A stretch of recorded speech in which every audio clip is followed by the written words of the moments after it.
Hola queridos amigos, buenos días, ¿cómo están todos ustedes? Una vez más, el Instituto Nacional de Desarrollo Jurídico agradece su presencia en el programa Más que Leyes, Educando la Conciencia. Y como les comentábamos el día de ayer, el miércoles de criminogénesis, estamos por aquí de manteles largos, como siempre, el doctor Alejandro Carlos Espinosa, los invitados que Criminogénesis nos comparte cada miércoles nos traen sabiduría excelsa, queridos amigos. Hoy vamos a hablar de un tema bastante especial, criminalística, inteligencia y tecnología aplicada en la prevención del delito. Para hablar de este tema tan específico y tan especial, sobre todo en los tiempos que corren en nuestro país, tenemos como invitado al coronel Jorge Nuño Jiménez. Y si me permiten, queridos amigos, voy a leer un poco de su semblanza, un poquito para que ustedes conozcan quién está detrás, quién es esta trayectoria. Muy joven y con profunda vocación, decide abrazar el servicio de las armas, ingresando al heroico Colegio Militar. Actualmente ostenta el grado de coronel en situación de retiro. Apasionado por el derecho internacional público, realizó estudios en la Facultad de Derecho de la Universidad Nacional Autónoma de México, graduándose con la tesis La Carta de Derechos y Deberes Económicos de los Estados. Primera declaración de derechos económicos y sociales en el mundo. Una experiencia profesional impresionante como agregado militar y aéreo en la Embajada de México en Francia, República Federal de Alemania y en los Países Bajos, como agregado a la Embajada de México ante la UNESCO en París, como coordinador de asuntos culturales en la Embajada de México en Australia, en Nueva Zelanda y de México en las Islas Fiji. Programa de Asuntos Internacionales en el Instituto de Estadística, Geografía e Informática, el INEGI. Actualmente se desempeña como director general del Centro de Estudios Económicos y Sociales del Tercer Mundo, ACEP, responsable de la coordinación de programas docentes y de investigación, presidente y director general del Centro Internacional para la Cooperación, la Paz y la Seguridad, AC, consultor para cooperación internacional, Sky Ángel. Las actividades académicas de nuestro invitado, especializándose en análisis de problemas internacionales para la paz y el desarrollo, principalmente en estudios de Asia Central y Medio Oriente. Asiste permanentemente a conferencias internacionales en Naciones Unidas en diversas partes del mundo y también a seminarios con temas sobre la paz, la seguridad y el orden internacional actual, sustentando conferencias internacionales en México y en el extranjero. Representante no gubernamental ante los siguientes organismos internacionales: la Comisión Económica para África, Addis Abeba, Etiopía; Comisión Económica para Europa en Ginebra; Comisión Económica para América Latina, CEPAL, en Santiago de Chile; el Consejo Económico y Social de las Naciones Unidas en Nueva York.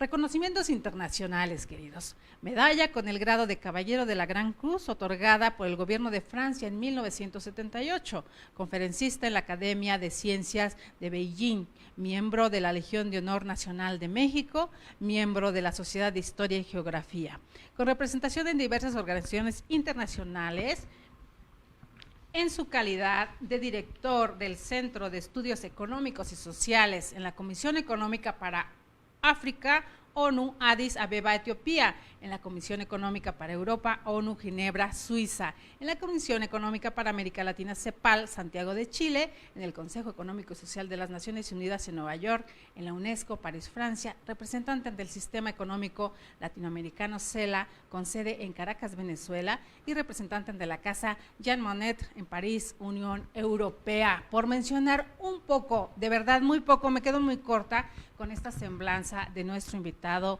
el día de hoy. Gracias a Criminogénesis, al doctor Alejandro Carlos Espinosa, por tener de la mano con nosotros el día de hoy al coronel Jorge Nuño Jiménez. Bienvenido, gracias por estar en INADEC, coronel, gracias por estar con nosotros. Gracias, Delia. Es un honor y el agradecido soy yo por invitarme a esta importante institución. Envío un saludo afectuoso a la comunidad de Criminogénesis, a mi maestro Alejandro Carlos Espinosa, quien me ha invitado a participar siempre como escritor y a muchos debates sobre la seguridad actualmente, el reto y el desafío que tenemos. Para mí es muy importante este diálogo fraterno, yo diría un diálogo en el infierno, entre Montesquieu y Maquiavelo. Wow. Vamos a hablar de un tema que gracias a tu invitación, yo voy a exponer otro punto de vista no muy ortodoxo, más bien heterodoxo, de qué es la seguridad. ¿Seguridad de quién? ¿La seguridad de quién? Porque en la prevención del delito, ¿cuál es el aporte entonces que necesitamos hacer cada uno de nosotros, o en este caso usted, en esta visión heterodoxa? Estimada Delia, Gracias. yo creo firmemente en el orden internacional. Y el orden internacional, los prerequisitos para la paz y la estabilidad, el respeto a soberanías de los estados, es la agenda del desarrollo.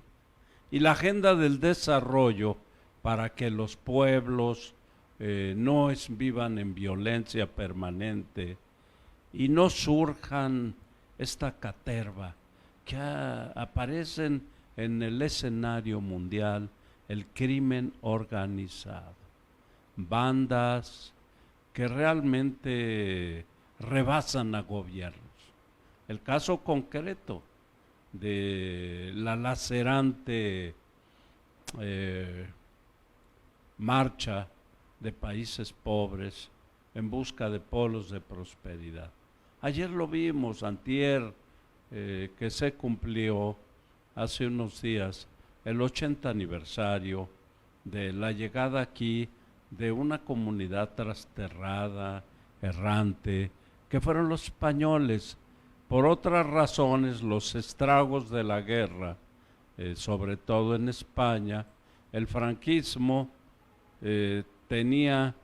no cabía 1 millón de gentes y buscaban el abrigo internacional. México fue fraterno, fue solidario.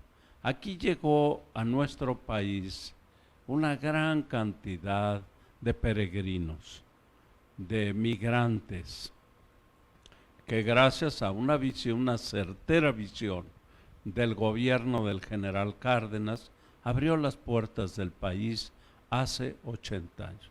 Este fue un gesto ante el mundo de solidaridad ante injusticias de otros países. México rompió relaciones en aquel entonces diplomáticas con el gobierno del general Franco y jamás las estableció. Fue el único país y abrió las puertas de par en par del país a toda la migración que quisieran venir española. Llegaron más de 30,000 y aquí encontraron un nuevo abrigo, una nueva patria. Sus hijos nacieron aquí. Esa migración para México fue enriquecedora. Nuestros maestros en la UNAM, no los olvidaré nunca, muchos de ellos fueron republicanos. Venían de todo, obreros, campesinos. De ahí se forja una institución de gran prestigio, el Colegio de México, que era la casa de España. Yo diría, esto fue una seguridad humana, la solidaridad humana de México. México siempre ha sido fraterno. De esas migraciones que siempre en el continente vienen de sur a norte. Y en México encontraban protección por el derecho de asilo y que protegía a todo perseguido, que lo establece el artículo 1 de nuestra Constitución. Todo ser humano que venga de un país que establezca la esclavitud por el solo hecho de llegar a territorio nacional tendrá la protección de las leyes y el abrigo. Pero ¿qué diferencia, coronel querido, hay entre esta visión que se tenía en los años 30 del siglo pasado a lo que está sucediendo ahorita, y pareciera que hay un rechazo generalizado a esta migración que se está haciendo ahora desde Centroamérica sobre todo? Existe una incomprensión. ¿Qué factores realmente empujan a grandes conglomerados humanos de África, por ejemplo, que buscan llegar a un polo de prosperidad? Europa. En América Latina, la corriente siempre ha sido buscar protección y abrigo en otro país, de regiones y gobiernos en épocas de dictaduras feroces, como pasaron muchos países, dictaduras impuestas, entronizadas, que fueron muy crueles. México siempre fue el lugar de refugio. El instituto que yo dirijo, mi primer director fue un español trasterrado, el doctor Viviano Osorio y Tafal. Venía de Naciones Unidas, un gallego de gran carácter y honradez. Fue el que estableció los primeros programas de investigación para el desarrollo.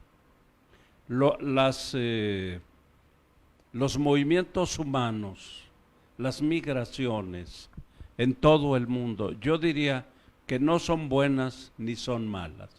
Es según la óptica con las que lo reciba un país. Ajá. En este momento aparecen viejos resentimientos que creíamos superados. Una xenofobia que no acepta, incluso de países que fueron la grandeza de muchos países, se debió a la mano de obra esclava, los Estados Unidos.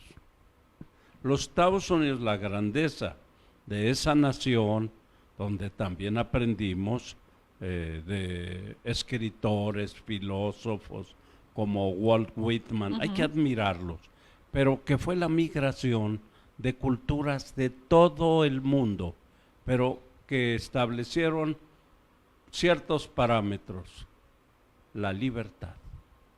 Realmente ante esa filosofía llegaron razas de todo el mundo.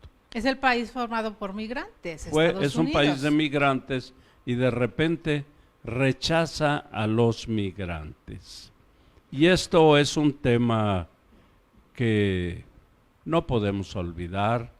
Aquel país que fue el que estableció solidario ante la entronización de la violencia del nazifascismo, estableció la paz y estableció organismos como Naciones Unidas, los organismos financieros, pero sobre todo programas para el desarrollo. Hay una dimensión de la seguridad por la cual me gustaría, en este diálogo que tú me permites, tratar otro punto de la seguridad. A ver, díganos. La seguridad ante esta vorágine tecnológica, esta carrera del conocimiento y nuevas tecnologías. El mundo ha cambiado. Parodiando a McLuhan, de que el mundo se ha vuelto una aldea global, que han aparecido nuevas tecnologías en todo el mundo, que son las que están ahorita estableciéndose para todas las relaciones humanas, la investigación, la ciencia, la tecnología, el comercio, el e-commerce, el e-government, todo tiene que ver con plataformas digitales. El mundo es gobernado actualmente por alta tecnología. No creo mucho, más bien no creo en nada, que la represión, que el Estado gendarme o el Estado policíaco nos garantice seguridad. Porque no, si aumentamos los efectivos policíacos y ponemos un policía en cada esquina, tenemos más seguridad. Eso no es ninguna garantía. No es garantía de nada, porque estamos atacando efectos y no causas. Para mí, desde el punto de vista humano, que es la constante, tenemos una espada de Damocles encima. Puede caer o no caer, pero la espada debemos pensar que siempre pende de un hilo. Y si no se da cuenta el gobernante, el gobernado estalla y se rebela contra la injusticia, contra la opresión, contra uno de los jinetes del apocalipsis, que es el hambre. Sociedades hambrientas que ven en un desarrollo injusto, la acumulación de la riqueza. En unos cuantos. En unos cuantos, la economía mundial se ha polarizado. Esta riqueza que vemos en México, que solamente unos cuantos, en algún momento el doctor Pedro Peñalosa hablaba en uno de sus libros, en una de sus conferencias, sobre solamente 4 familias eran las dueñas de la riqueza de México, decía, y no en poco tiempo una sola familia va a ser la dueña de la riqueza mayor de nuestro país. ¿Cómo lograr una equidad en un país cuando esto, que también lo vemos en el mundo, muy pocos países son quienes manejan la situación económica en el planeta, coronel? Delia, es tal vez la pregunta más profunda y merece una respuesta. ¿Quién puede equilibrar, valga la redundancia, ese desequilibrio? Es el Estado. La empresa privada siempre busca la acumulación de la riqueza, pero no necesariamente el bienestar, no la redistribución de la riqueza. Yo pensaría en 2 factores, el Estado y el desarrollo, que es la vieja o el inicio de la filosofía de la escuela de CEPAL, de Raúl Prebisch, que fue para nosotros en mi instituto enriquecedor sus conferencias que organizó la doctora Rosario Green, invitando a economistas y a pensadores de toda América Latina, pero especialmente a Enrique Cardoso, que estaba refugiado en México, y a don Raúl Prebisch. Y la conclusión fue muy sencilla. El desarrollo es el desideratum, es el reto, es el desafío más complicado. Y la empresa privada tiene que ser sujeta a las leyes del Estado, no del gobierno. El Estado en su conjunto tiene que regular la injusticia, la acumulación de riqueza, de capital, porque mientras más se enriquece una empresa, un conglomerado, más enriquece a muchos, que es el obrero, es el trabajador, cuya riqueza es solamente su mano de obra. Y esa, bueno, pues termina, y las tesis de CEPAL me gustaría repasarlas, porque acaba de venir a México el día 20 del mes pasado, Alicia Bárcena. La convocatoria fue de todos los estados de Centroamérica. ¿Cómo evitar ese éxodo, ese desplazamiento de seres humanos de Centroamérica, atacando las causas? Y las causas es la agenda del desarrollo. Educación, educación y educación. Segundo, empleos bien pagados. Ajá. Hospitales. La educación se ha vuelto una mercancía. Han aparecido una bola de universidades patito que luego son vendidas porque la educación es un buen negocio. Se ha convertido en una mercancía cuando es una obligación del Estado otorgar educación gratuita universal. 2, salud. Los hospitales y los medicamentos, hoy en día, pues yo no sé si sea peor el infarto o cuando pagues la factura. No hay dinero. Los hospitales que México fue de los países que establecieron el modelo de seguridad social integral, garantizada por la Constitución. Pero viene el capital y dice, bueno, vamos a establecer la universidad privada.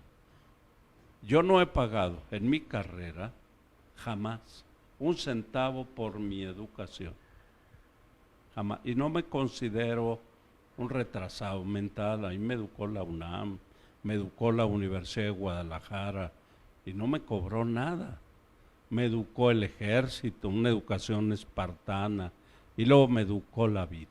Pero nunca perdí la esencia de la humanidad y la solidaridad. El tercer factor del desarrollo como prerequisito de la paz, pues es que empresas deben pagar buenos salarios. ¿Por qué migran millones de seres humanos de nuestro país a los Estados Unidos? Porque aquí no les pagamos buenos salarios. Yo vengo de una familia humilde que no le quedaba más que adaptarse, migrar o perecer. Pues tenían que migrar a los Estados Unidos, a vivir en Cartolandia, que era Tijuana. Y del otro lado, bueno, pues era como el perro andaluz. Allá comías pero no ladrabas. Y de este lado ladrabas pero no comías. Entonces esa es una fuerza vital que impulsa a un ser humano a migrar en busca de un salario y de un bienestar. Ahí tenemos una gran lucha histórica que se inició en la Revolución y que es el Estado el que debe vigilar el desarrollo. No es lo mismo crecer que desarrollarse, son dos cosas distintas. ¿Y esto aplica también en la educación? La educación es la herramienta que te reivindica directamente. Si no educas a tu pueblo, nos encontramos con un estado fantasmagórico, con los olvidados de Buñuel. Yo recomiendo mucho para entender el círculo vicioso de la pobreza, lo que produce la miseria, la pobreza y la ausencia de valores, aquella obra que nos dejó Buñuel, que es maravillosa, Los Olvidados.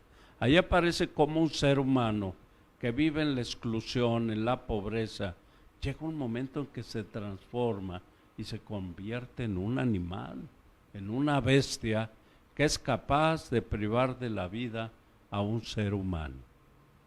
Estos grupos hoy abundan en todo el país, muy crueles, que no fueron a la universidad. La universidad es la que fomenta valores, que fomenta sentimientos, convicciones y de solidaridad. Me refiero a la UNAM, Así es. Me refiero a mi Universidad de Guadalajara. Las privadas, yo doy conferencias y créemelo que no me gusta comparar, pero nuestra alma mater es el ejemplo de las mejores universidades. Esa es la fábrica de la justicia, la educación. Te da sentimientos de libertad. Pero por eso nos decía, en este afán de universidades privadas, de universidades patito, ¿hasta dónde también dependen de esta llamada agenda mundial? Porque no es lo mismo impartir conocimiento a impartir educación cuando ya viene supeditada a un programa específico donde más se va por el capitalismo y por esta globalización pretendida que por crear seres humanos. Claro, estamos llegando al capitalismo salvaje. Es la ley de la selva. Es la ley del más fuerte. En la jungla nada es igual. Hay bestias, hay animales fuertes y predomina la ley del más fuerte. Es un mal ejemplo tal vez, pero ya pensando en la sociedad, el equilibrio debe ser el Estado. Yo no creo, y hablando de la convocatoria tuya, hablar de seguridad, tal vez es el tema más complejo que podamos tratar con franqueza. La seguridad en medio del avance de la tecnología, el conocimiento humano, hoy circula a través de redes digitales. Este diálogo contigo, estimada Delia, no sería posible transmitirlo si tuviéramos que ir a Televisa. Por supuesto que no, aquí vamos a salir a una comunidad para hablar de frente, con franqueza. Sin censura. No hay censura. Y aquí no hay o edición. permisos. Claro, vamos a respetar principios éticos, principios morales, de hablar de algo útil, un sentimiento para nuestro país. Hablando de la seguridad, Delia, yo no creo en el Estado gendarme, no creo en el Estado policíaco, de aumentar mayores efectivos de policía en todos los pueblos, en todas las aldeas y las ciudades. Si aumentamos los efectivos policíacos, ¿tenemos mayor seguridad? Yo diría que no. La imagen que estamos dando es al revés. Si tú pones un policía en un banco, ¿hay un sentimiento de seguridad? No. La seguridad actual está en una dimensión tecnológica. Está en las redes digitales, está en grandes universos que registran todos, los movimientos, lo que hagamos, hasta cuántos pasos caminaste el día de hoy, están registrados en aplicaciones tecnológicas. A través de un grupo de amigos hemos establecido pues una empresa satelital. Está en todo el continente y trabajamos, no tenemos un solo policía. No es policíaco. Es equiparable a estas 22,000 cámaras que están en nuestra ciudad o en ciertas partes de nuestra ciudad con esta misión de cuidar o de proteger al ciudadano, o va mucho más allá. Más allá, porque hay movimientos globales de barcos, de aviones que llegan a puertos y esos movimientos deben ser monitoreados. Todo lo que se mueve en el mundo es monitoreado. Un vehículo actualmente ya lo puedes seguir a través de estos mecanismos digitales. La seguridad actual, tenemos que entender que la delincuencia organizada utiliza tecnologías. Todos te estudian, te analizan y finalmente tienen bases de datos. ¿Por eso el crimen está más organizado muchas veces que el Estado mismo? Por supuesto, mejor armado, mejor equipado y tenemos una carrera vertiginosa ahí por la seguridad y las nuevas tecnologías. Tenemos que impulsar la arquitectura de la seguridad en plataformas tecnológicas. No solo cámaras en las calles, porque esas no están conectadas, algunas sí, a un cerebro central que revise si yo soy un pillo y que ayer cometí un delito y a veces delitos seriados y debes saber quién es. Te voy a dar un dato. ¿Cómo se controla la seguridad en Shanghái? No hay policías. Todos es la aplicación de un sistema de G5. Hay 20 cámaras. El G5 tan mencionado que ahorita está en boca de muchos, pero no todos nos dan la explicación correcta. A ver, compártanos. La arquitectura digital del G5 está conectada a cerebros. Es establecer todo un sistema de videos. En una cuadra habrá 20. Todo es visible en alta resolución. y que seas tú solo el hecho que camines, bueno, pues está a la vista la comisión de un delito en un banco. Hoy la delincuencia es de cuello duro, es de alta tecnología, la ciberdelincuencia, que son asaltos y robos digitales a bancos, a instituciones, a bancos centrales, a bancos de primer piso. La bondad de las nuevas tecnologías es que dejan una evidencia digital insobornable. Una transferencia que hagas tú de dinero, la cantidad que sea, deja una huella digital. Imborrable. Imborrable. No se puede borrar a menos que manipules el sistema. Y si Pero también manipulando el sistema hay huella de que se manipuló el sistema. Claro, cuando los sistemas de la policía científica están infiltrada, se infiltran, entonces manejas lo que tú quieres. La verdad digital y la evidencia digital es insobornable. Por eso hemos llegado ahora a los nuevos modelos de penales, de pues, los juicios orales son grabados y analizados, y las nuevas metodologías de investigación científica. La ciencia y la tecnología serán los aliados hoy de la inteligencia para la seguridad de una aldea, de una comarca y del Estado en su conjunto. Pero ese es el efecto. Yo diría, el Estado tiene la obligación de velar por el desarrollo.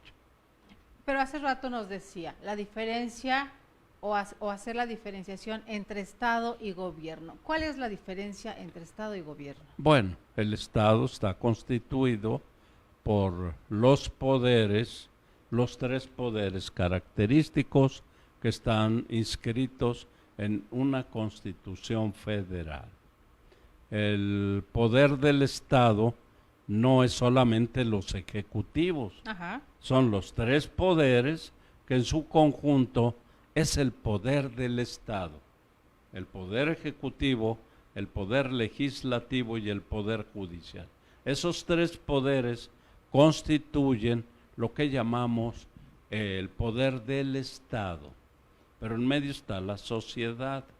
El gobernado también tiene derechos y maneras de expresión. Yo diría, tú eres el otro poder. El poder de las redes sociales es otro poder. Aparece, expresa, censura y no hay control. No tiene ningún control las redes sociales. El otro poder, hablando de una república, también debemos de ver en su conjunto los poderes de todas las entidades federativas y su constitución, su poder ejecutivo, legislativo y judicial, y dentro de ellos un pacto de respeto, el pacto soberano. En general, esos son los factores del poder de la república, de un Estado democrático, republicano y representativo. El monárquico, bueno, es el monarca. Aquí no. Los tres poderes, en teoría, deben ser iguales y respetarse entre sí. Ese es el poder del Estado, un Estado democrático, un Estado republicano. Pero nos dice bien, en teoría, porque muchas veces vemos que pareciera que un poder quiere o transgrede al otro y se crean esta mezcolanza terrible que hemos visto muchas veces en nuestro país. Bueno, es la tentación siempre del abuso del poder.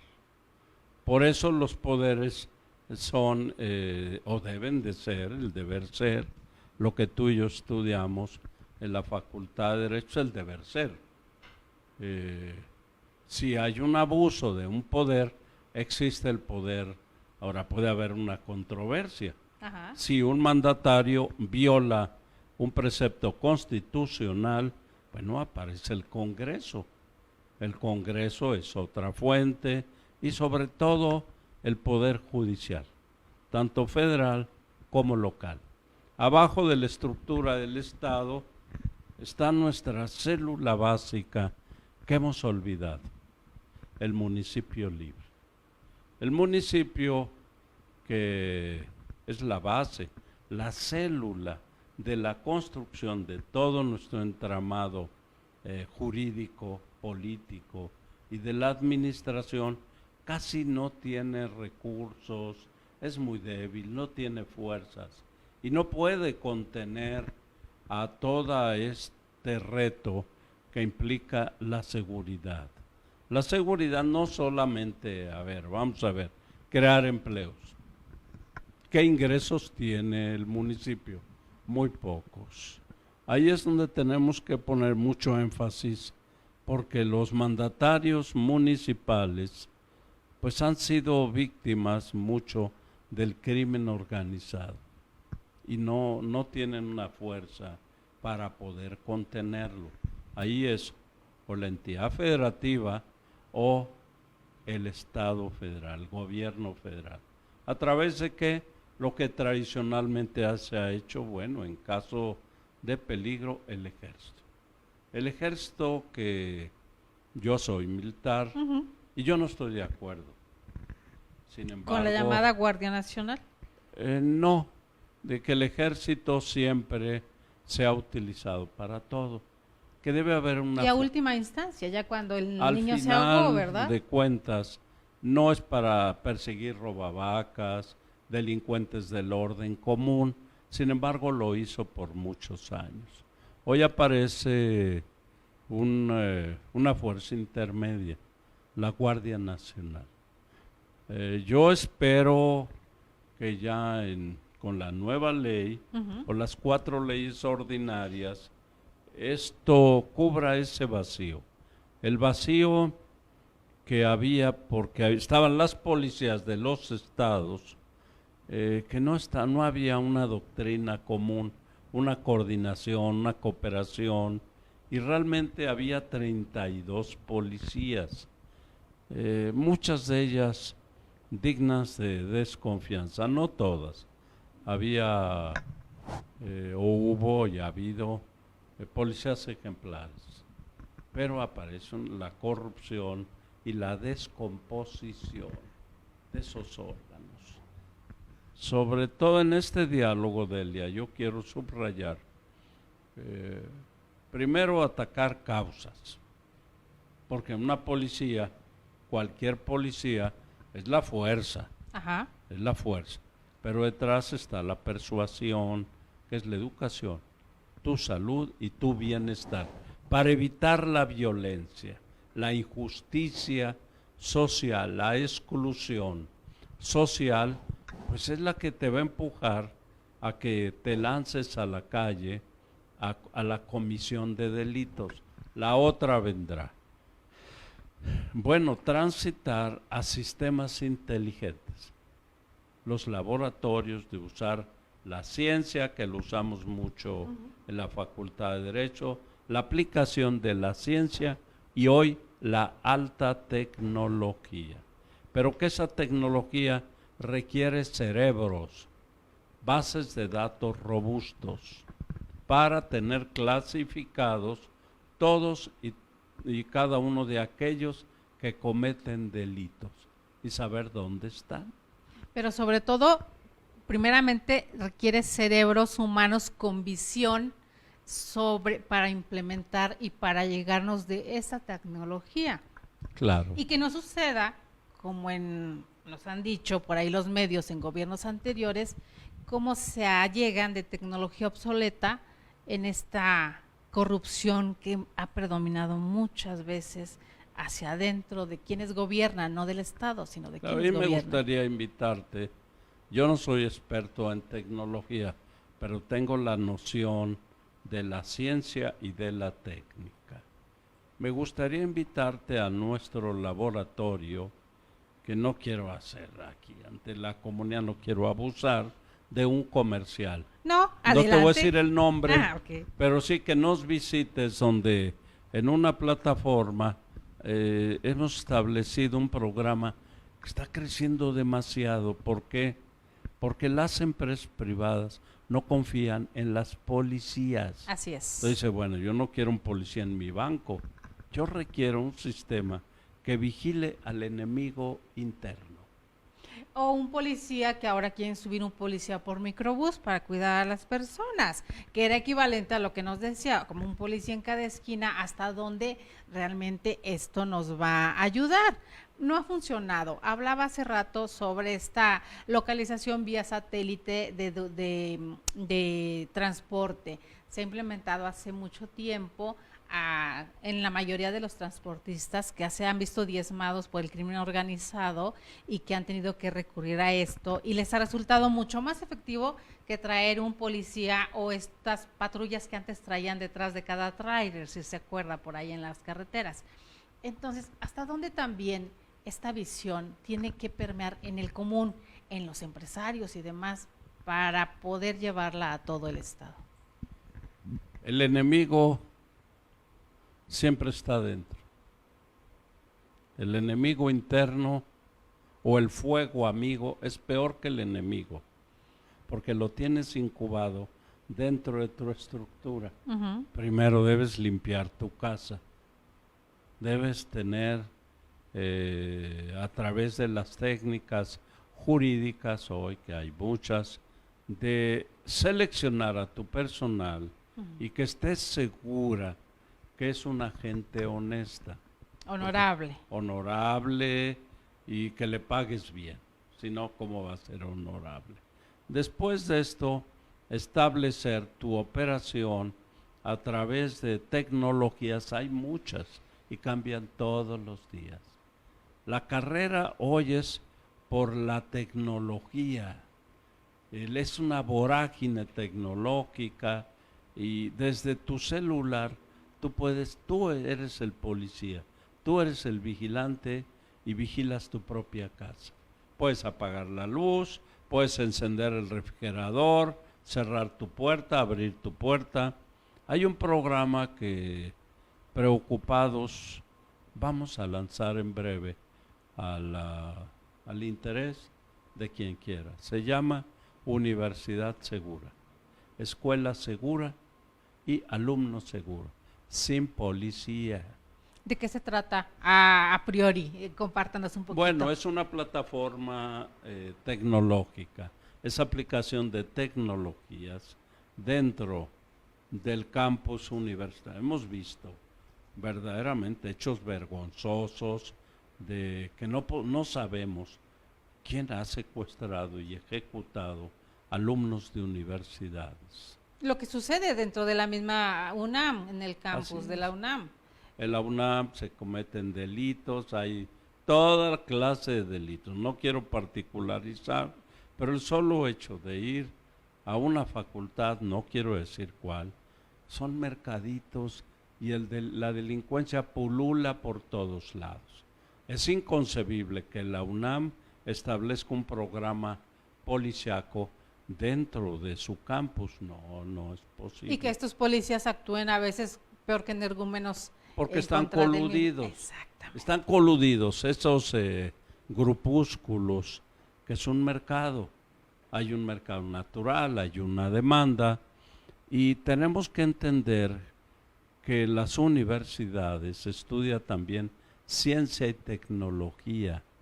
Entonces, el propio Politécnico debe desarrollar sus herramientas, sus confiables. El problema no es que desarrolles la técnica, sino que la apliques. ¿Y quién la va a aplicar? Es un bisturí, y ese bisturí debes abrir y encontrar, bueno, estamos podridos, el enemigo está adentro. Ese programa ya lo tenemos listo, fue después de una investigación a muchos países donde los gobiernos y las entidades educativas se han preocupado porque tu hijo llegue a tu escuela y esté seguro. ¿En qué creemos los mexicanos hoy? En tres cosas, yo diría. Seguimos creyendo en la Virgen de Guadalupe. No hay duda. Algunos creen que es un símbolo religioso. Es mucho más que eso. Es un símbolo nacional. somos guadalupanos desde la independencia o mucho antes. Segundo, seguimos creyendo en la escuela. Tenemos que educar, la educación espartana en las casas, en nuestros hogares, aquella educación de nuestras madres, La que famosa era chancla la psicológica. jefa, Claro. era la autoridad. Ajá. El gobierno pues era el padre, pero la verdadera autoridad era de nuestras madres y sigue siendo. Y que tendríamos que regresar a ello, Sí, porque claro. de repente lo vemos bastante... No sé, pero a veces Blando. habían abusos. Pero mira, aquel jaloncito de orejas. Esa nalgada a tiempo, Esa dicen los nalgadita, abuelos. pues no me gustaba, pero me orientó porque éramos una horda de salvajes, de niños, y que pudimos habernos ido por aquella metáfora de los olvidados de Buñuel, Así es. de la pandilla, de la vagancia, y ahí nos empezamos como delincuentes. Nos tenían bien checados. Yo diría la tercera cosa, o la tercera institución que los mexicanos seguimos teniendo fe y es muy respetada, es en sus fuerzas armadas. Tenemos que hacer que sean respetadas. Las hemos visto hace unos días Ajá. y yo lo escribí, te enviaré una humillación al ejército mexicano. Lo Es- que pasa, lo que vemos últimamente ahí en Michoacán. En algo, Michoacán, y en lo diferentes vimos en la partes. Huacana. Lo vimos también aquí en el Estado de México cuando Eso. el huachicoleo y México es un actitud. país de instituciones. Ajá. Necesitamos respetar a las instituciones, empezando por los ejecutivos. El ejército es uno de ellos. Si hay abuso, que se castigue a todo aquel que abuse de derechos humanos. No se puede ya abusar, ser abusivo. Aquí es donde sí entra la parte ética, la parte moral, no del gobierno, del Estado en su conjunto. Usted está gobernando, maneja instituciones, pero hay órganos que vigilan el quehacer, el hacer. Ahí yo tengo mucha fe en que la universidad que tiene problemas engendra la solución. Hagamos investigaciones. Ok. Investigaciones Invertir a la investigación es más invertir a la en prevención. ciencia, más en tecnología. A ver, hagan una propuesta. Hagan una propuesta y cómo incorporar esas tecnologías. De hecho, de facto, estamos sujetos al escrutinio, hoy por hoy, de los celulares. Un gesto, una ironía, un insulto, queda grabado y no lo puedes borrar. Hoy estamos sujetos a las nuevas tecnologías. El mundo va a ser y está siendo gobernado por aplicaciones. Las famosas APPs. Las que APP. Cada día salen. ¿Qué es cientos. el Uber? No tiene vehículos, no tiene activos, es una aplicación. Ujú. Yo pongo mi vehículo y me subo a la plataforma y ganan millones y millones. Yo iría, y no sé qué otras preguntas tengas, en mi noción de la seguridad, Ajá. hay que aplicar más ciencia, más tecnología, tener policías científicos. Buscar esa parte. Por aquí tenemos saludos. Antes de que se nos pase, hacemos un pequeño paréntesis. Edgar Durán Hernández, que él desde Texas todos los días nos ve. Y la interrupción era porque la doctora Almadelia Canseco nos dice, un lujo tener al coronel Nuño este miércoles, le mando un abrazo afectuoso. Y por aquí está el doctor Alejandro Carlos Espinosa, que está pendiente del programa, manda saludos y le hace una pregunta. De acuerdo con el artículo 15 constitucional, ¿cómo se puede fortalecer el modelo policial? Creo que es la pregunta más difícil. A ver, doctor Alejandro Carlos, porque está pendiente de lo que hablamos, entonces ya le mando una pregunta. Mira, Alejandro, esta es la pregunta más profunda y más difícil. El fortalecimiento de la policía o de las policías tiene que pasar por la capacitación, por el entrenamiento, no solo físico de su fuerza, sino la preparación ética y moral. ¿Qué tiene que ver un policía? Aquellos policías que fueron muy respetados, admirados en la Ciudad de México, el policía de barrio, por ejemplo. He estado recientemente en los Estados Unidos y platicaba yo con el sheriff de el condado de Laredo, Texas. Él realmente es de origen tamaulipeco y le dije, a ver, sheriff, ¿cómo logra usted aquí que lo respeten a usted? Me dice, mire Nuño, mire coronel, porque el sheriff aquí es electo por la comunidad. El policía o el alguacil, el que vigila la comisión de un delito y te puede detener, no es designado por el gobierno, es electo. Quedamos de invitarlo a ver si tú y yo establecemos un diálogo de cómo le hace ahí en medio de polleros y también hay corruptelas, para mantener su autoridad moral. Me decía, muy sencillo, coronel, porque yo llevo 4 elecciones consecutivas. Yo me baso en la confianza de la comunidad. Creo que debemos pasar, Alejandro Carlos, con un diálogo con esa comunidad, mi pueblito. Si yo soy bandido y me designas policía, ya te equivocaste. La comunidad no se equivoca, el pueblo sabe, los saberes del pueblo, no te creas que los engañamos fácilmente. Yo incluiría ahí, Alejandro, tú estás en órganos de Estado robustos, pero que muchas veces te encuentras con la corruptela de grupos organizados en torno al presidente municipal.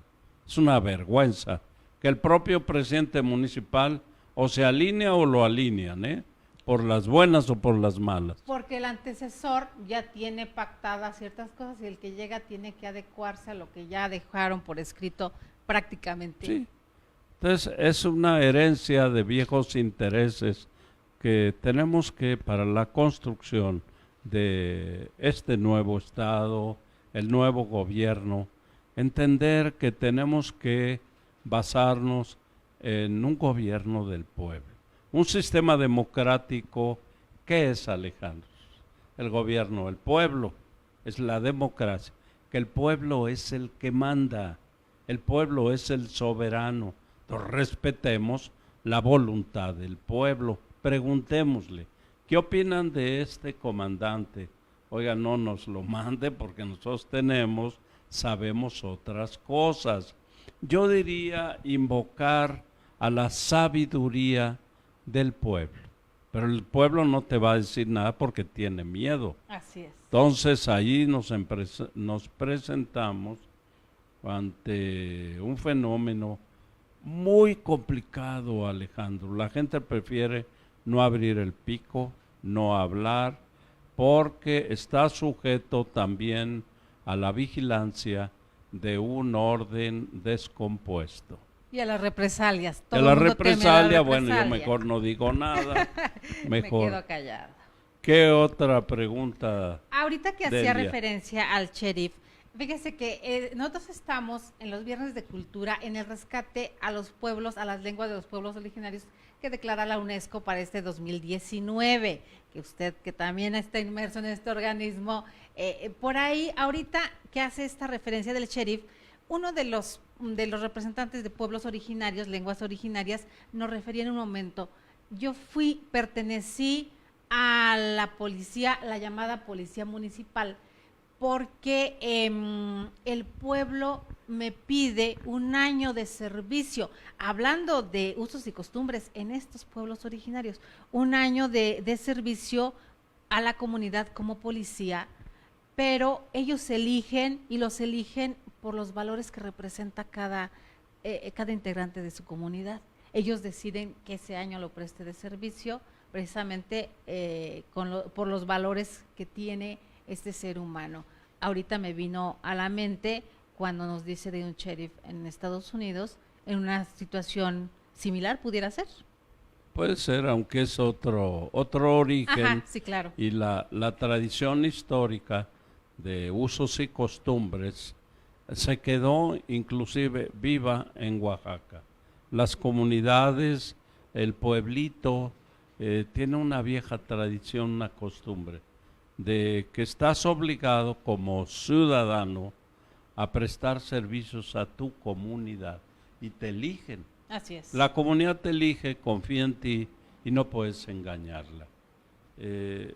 Hay muchísimos pueblos y comarcas de la zona Mije, Ajá. que son en las valles centrales también, pero sobre todo ha dado resultado la construcción de trabajos, de protección civil incluso.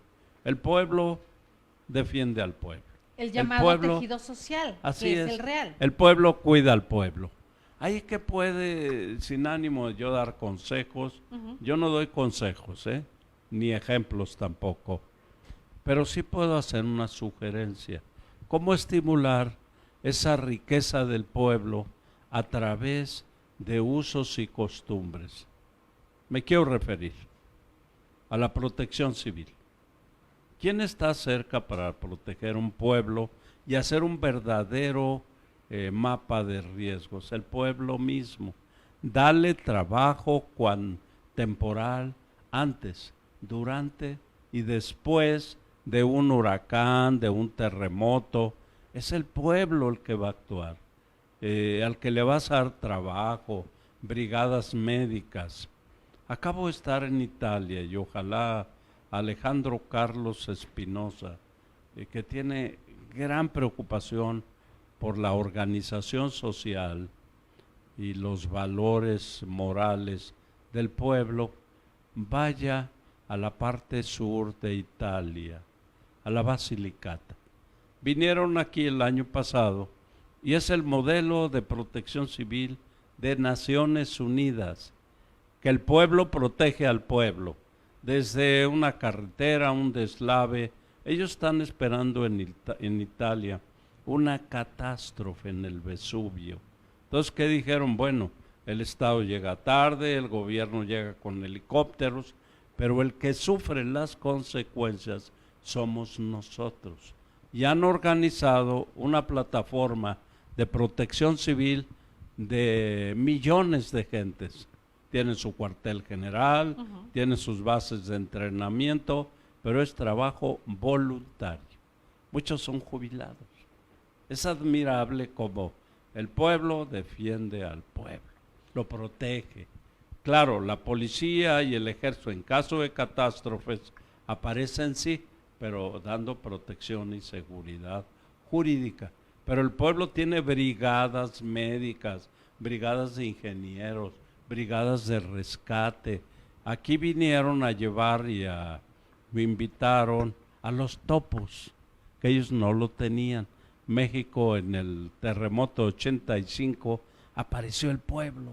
Así es. El pueblo organizado y fue ejemplar. Pues todavía en el del 17, querido mío, el pueblo sí fue el primero que respondió.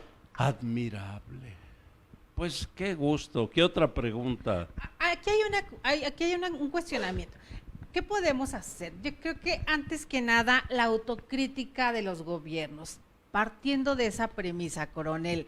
En sexenio pasado escuchábamos por ahí decir al jefe de gobierno, le mencionaban los medios sobre estos grupos de crimen organizado en la capital del país y siempre se dijo que no existían.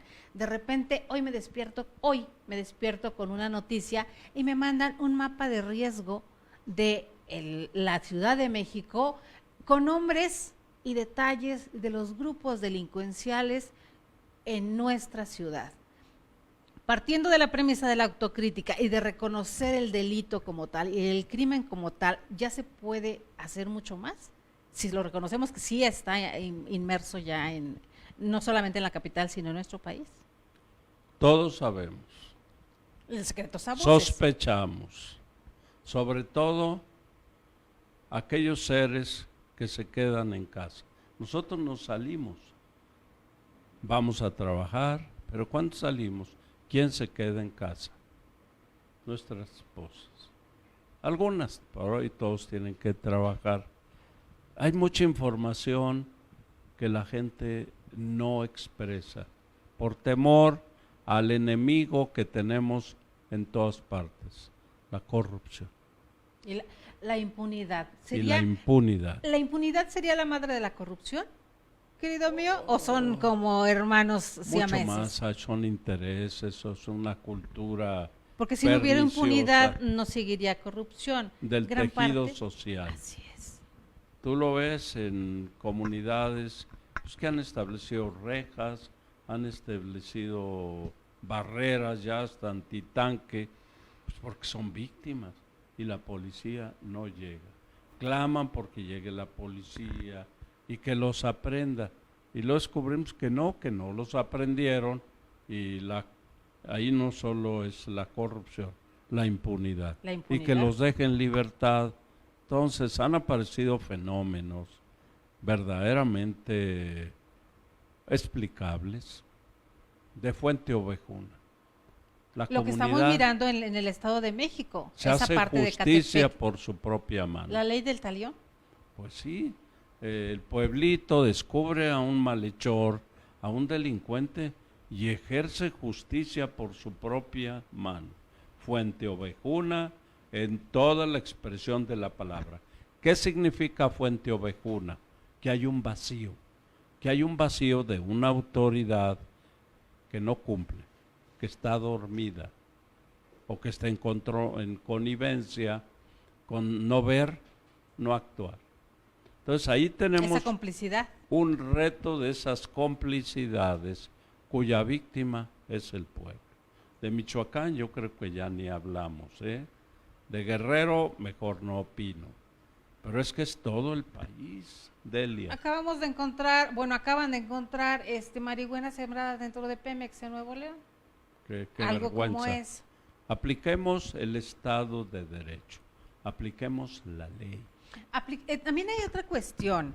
Aquí como también parte de estudioso del derecho, hasta dónde se utiliza incluso a los derechos humanos con estos mala integración de expedientes a modo precisamente para después culpar al debido proceso y utilizar el mismo mecanismo de la ley para ayudar al maleante. Y dejarles la puerta abierta para una mala organización de un expediente para que pueda salir.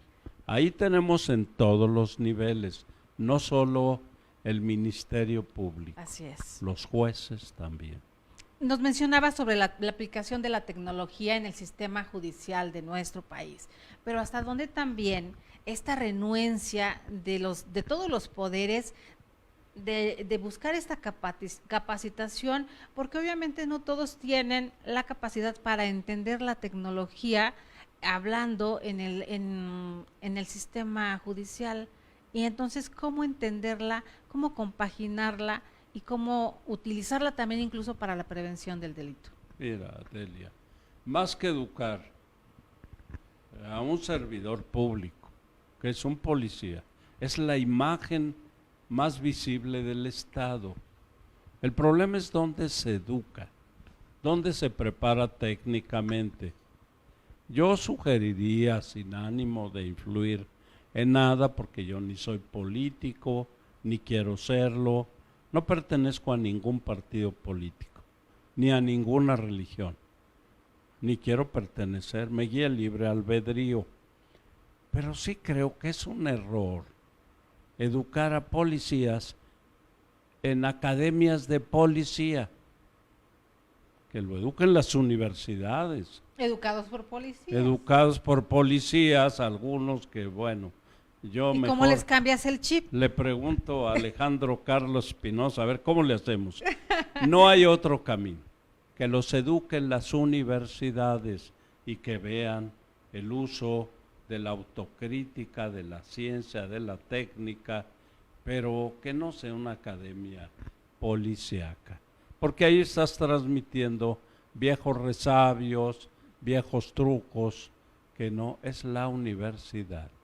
Abrir carreras de formación policial De seguridad pública. y de seguridad pública en las universidades.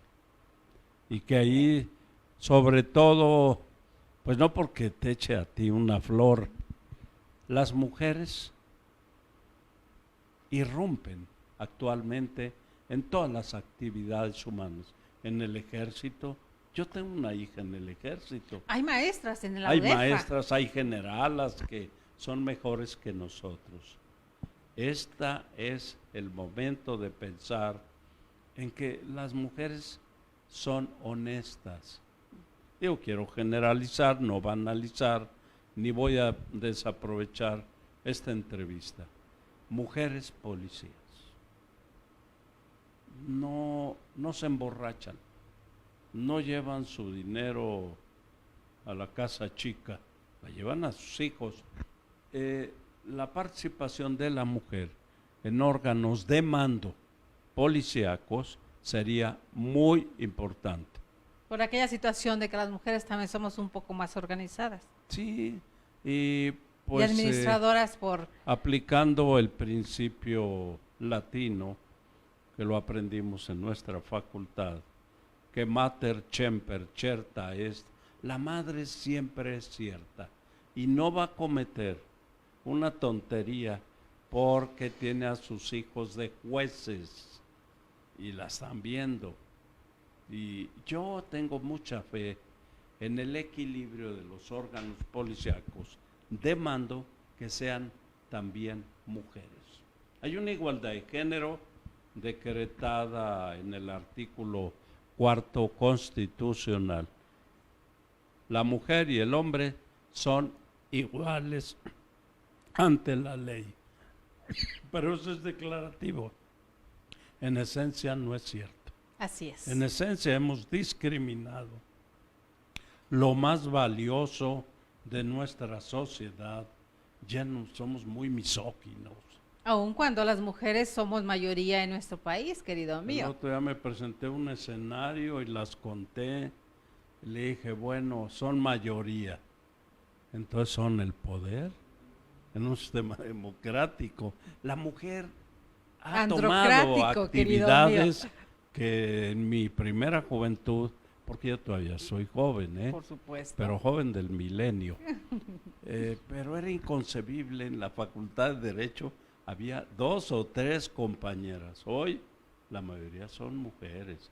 En la ingeniería, en los gobiernos, en los congresos, en las Fuerzas Armadas. Es admirable la disciplina.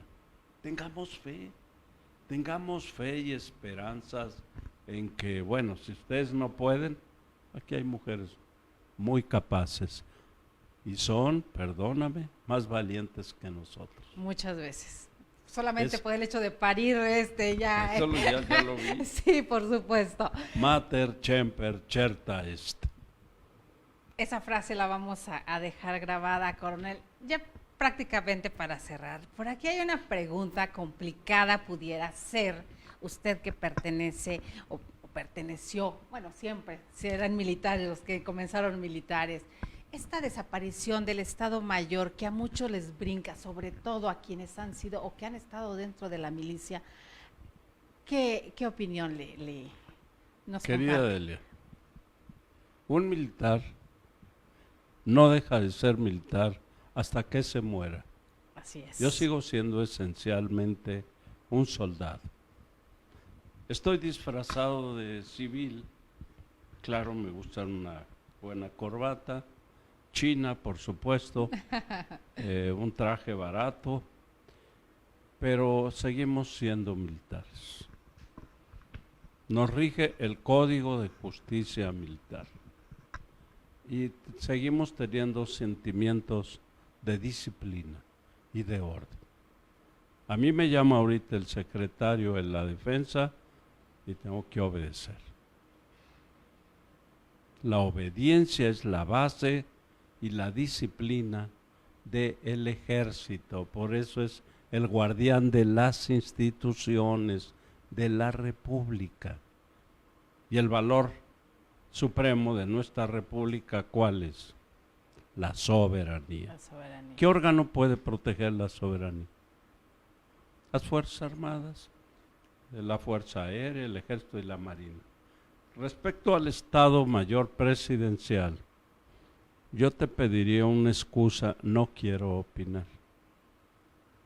No quiero valorar un acto porque me guía la disciplina y la obediencia.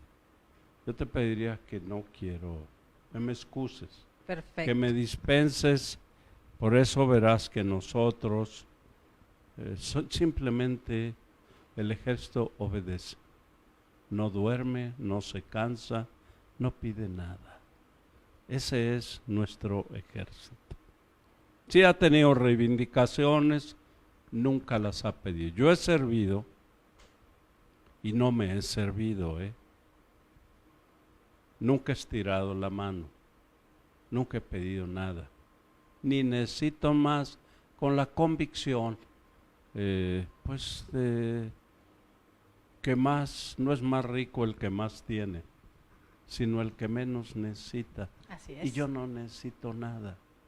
A mi edad, pues yo ya creo que he cumplido y ser útil a mi sociedad.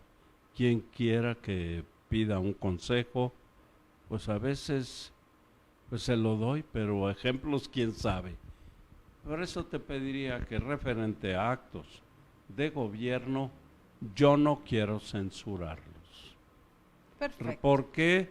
Y te lo voy a decir, tú ponle nombres, porque me gusta desde niño admirar y respetar a las instituciones, empezando por mis padres. Yo vengo de la generación que respetó a sus padres, que respetó a sus mayores, que respetó a sus maestros. Hoy, querida Delia, nadie respeta a nadie.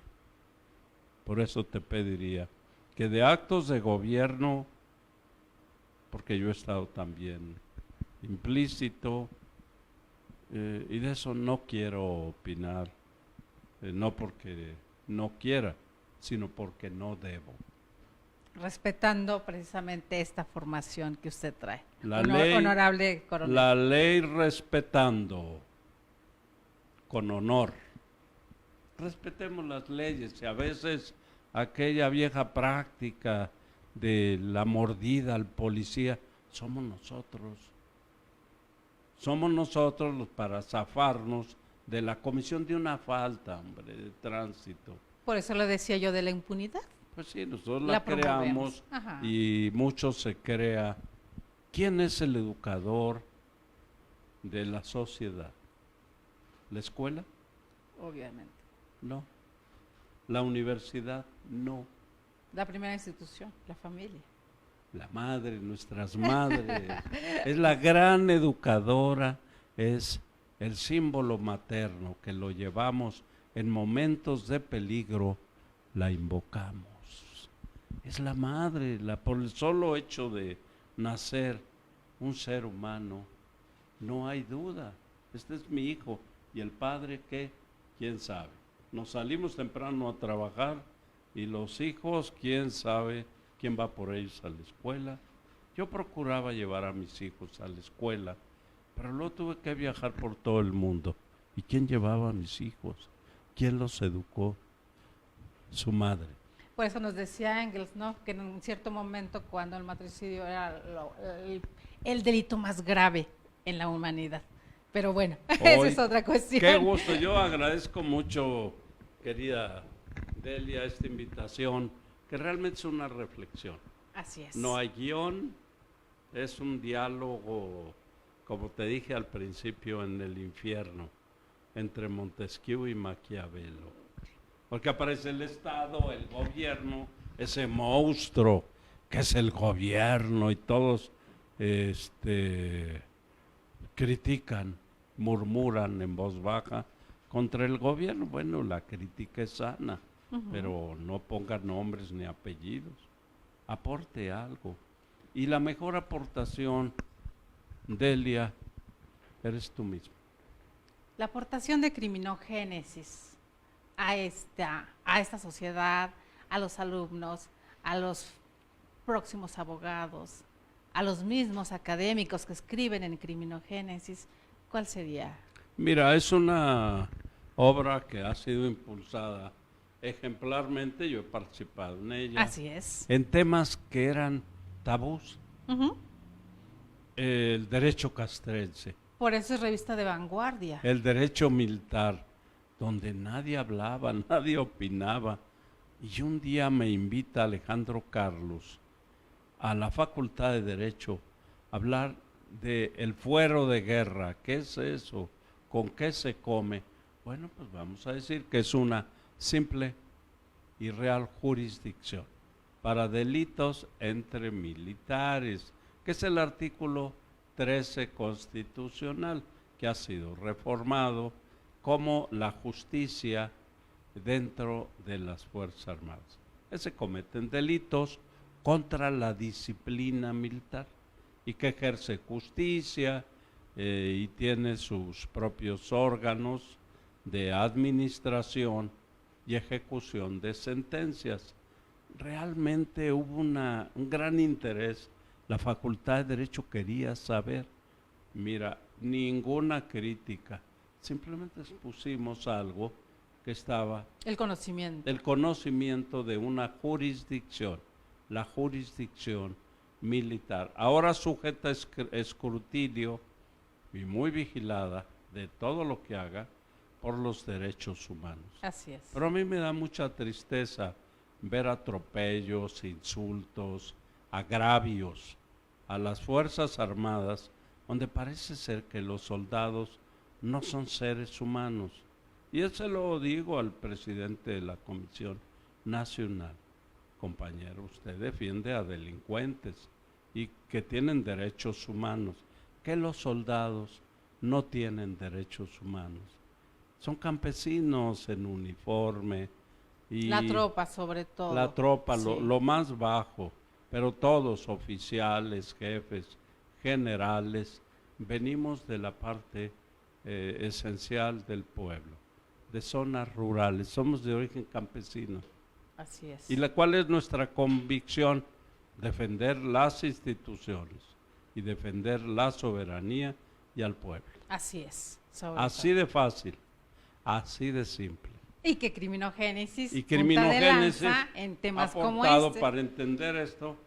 Revisemos, ahí me los envía y participo, todos los temas Así de la evolución de la ciencia, de la técnica, para organizar nuevamente aquellos grupos que tienen que proteger al Estado, pues no al Estado porque tiene otra, pero al pueblo.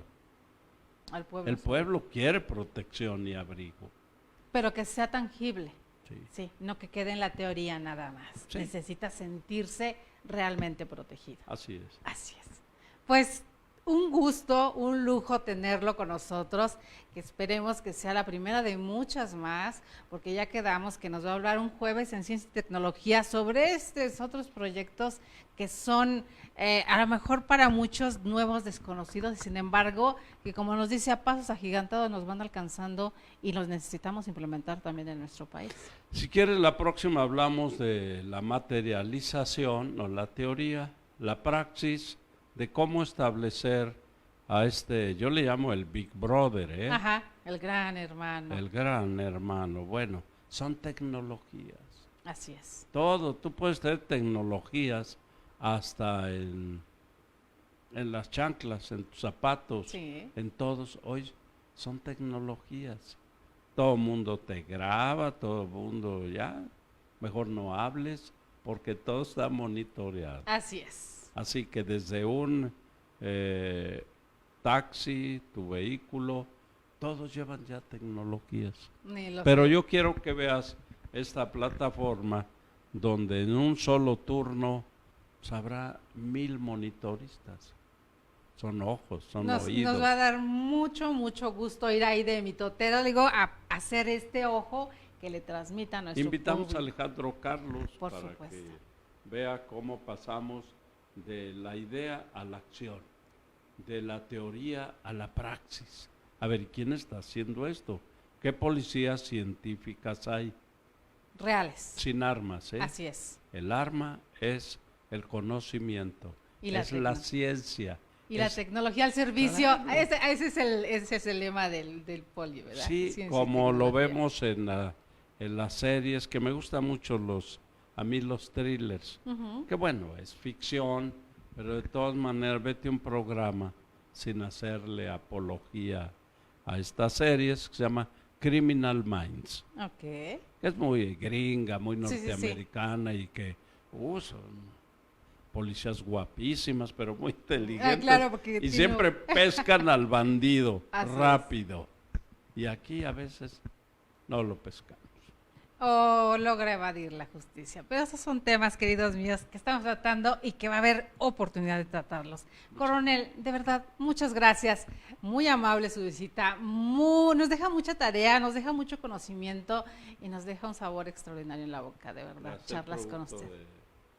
de mi confesión, confieso que he vivido, que me ha permitido, el ser mexicano, viajar por todo el mundo, conocer Sí. muchas culturas.